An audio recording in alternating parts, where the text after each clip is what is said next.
جی ناظرین، ہم گفتگو کر رہے ہیں اس وقت مشرق وسطیٰ کی صورتحال کی، کچھ جنگ کی لپیٹ میں ہے، پاکستان کی پارلیمان، حکومت، اسٹیبلشمنٹ کیا سوچ رہی ہے۔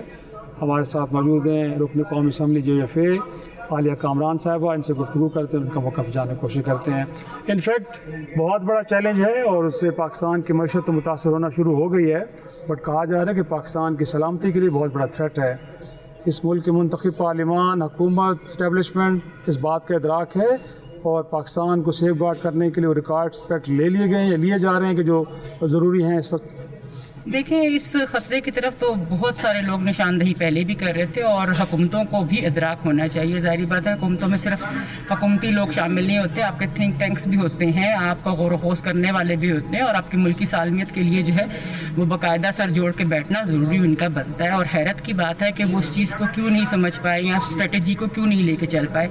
اول تو یہ کہ جو غزہ پیس بورڈ بنا اس کا ہمیں حصہ نہیں بننا چاہیے تھا۔ اچھا، پھر اگر جب ہم اس کا حصہ بن بھی گئے تو اس ٹول کو استعمال کرتے ہوئے میرے خیال میں یہاں سے وزیر اعظم صاحب کی طرف سے باقاعدہ ایک میسج جانا چاہیے تھا۔ یہ جو ایران کشیدگی ہوئی یا اسرائیل نے جو ایک رجیم کے نام کے اوپر جو کچھ بھی کیا، تو کم از کم وہ اپنا ایک ڈسینٹنگ نوٹ یا احتجاج تو کم از کم ریکارڈ کرواتے نا۔ اول تو غزہ پیس بورڈ کے اندر بھی جب گئے تو انہوں نے نہ پارلیمنٹ سے اجازت لی، نہ انہوں نے میرے خیال میں عوام سے اجازت لی ہے، اور بعد میں کہا گیا کہ جی شاید کیبنٹ کی اجازت سے یہ ہو گیا، جبکہ ایسا نہیں تھا۔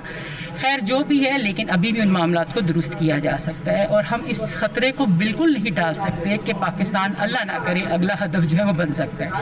کیونکہ ہم تو شاید اپنی پالیسیوں کو صرف اپنی دور حکومت میں یا ایٹ اے ٹائم ڈنگ ٹپاؤں والے حساب سے شاید چلاتے ہوں، لیکن جو اسرائیل لے کر چل رہا ہے معاملات کو یا جو بیرونی دنیا بیرونی طاقتیں لے کے چل رہی ہیں، وہ اپنی پیشن گوئیوں کے حوالے سے اپنے مذاہب کی روشنی کے اندر باقاعدہ جو ہے مسلمانوں کو ختم کرنا چاہتے ہیں اور وہ ان چیزوں کو لے کے چل رہے ہیں۔ اور آپ نے جب نتن یاہو کا بھی ایک انٹرویو جس میں وائرل ہو رہا ہے اور جس میں انہوں نے باقاعدہ کہا کہ اگلا ہدف جو ہے وہ پاکستان ہوگا، اور پاکستان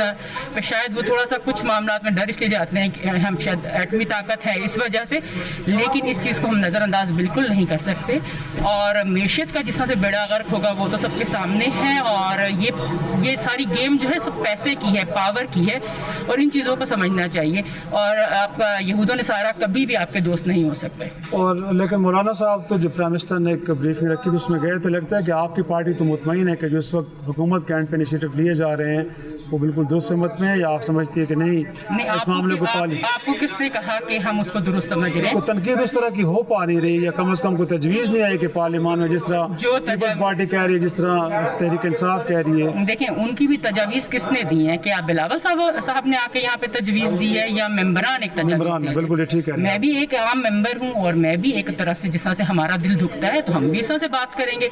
کیا نون کی کسی اعلیٰ قیادت کی طرف سے، مطلب ہم تو پرائم منسٹر کی طرف دیکھیں، چلے پرائم منسٹر صاحب بہت بزی ہوں گے ان معاملات کے اندر، پیس کو مینٹین کرنے کے لیے بزی ہیں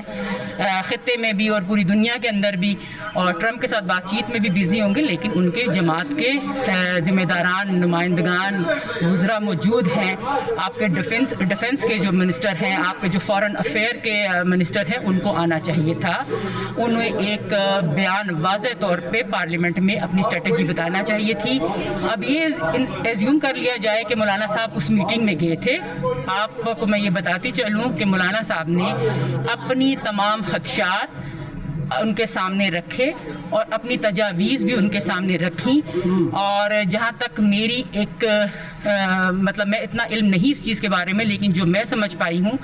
کہ وہ بریفنگ کوئی اس طرح کی نہیں تھی کہ جس کے اوپر آپ اطمینان کا اظہار کریں، اور یہ آپ ان لوگوں سے بھی پوچھ سکتے ہیں جو اس بریفنگ کے اندر موجود تھے، لیکن وہ اس طرح کی کوئی بریفنگ نہیں تھی کہ جس پہ آپ مطمئن ہو سکیں۔ بہت شکریہ عالیہ کامران صاحبہ، بڑی تفصیل سے بتا رہی تھی کہ مشرق وسطیٰ میں جو اس وقت جنگ چل رہی ہے اس کو لے کے بھی ابھی بہت سارے سوالات ہیں جن کے جوابات ملنے چاہیے، اور ساتھ میں افغانستان سے متعلق بھی ایک یقینی طور پہ جہاں طاقت کا استعمال ہے وہاں پہ گفتگو کے دروازے بھی بند نہیں ہونے چاہیے، اور اس معاملے کے اوپر ایک یکسوئی کے ساتھ متفقہ ایک اسٹریٹجی اپنانی چاہیے تاکہ پاکستان کے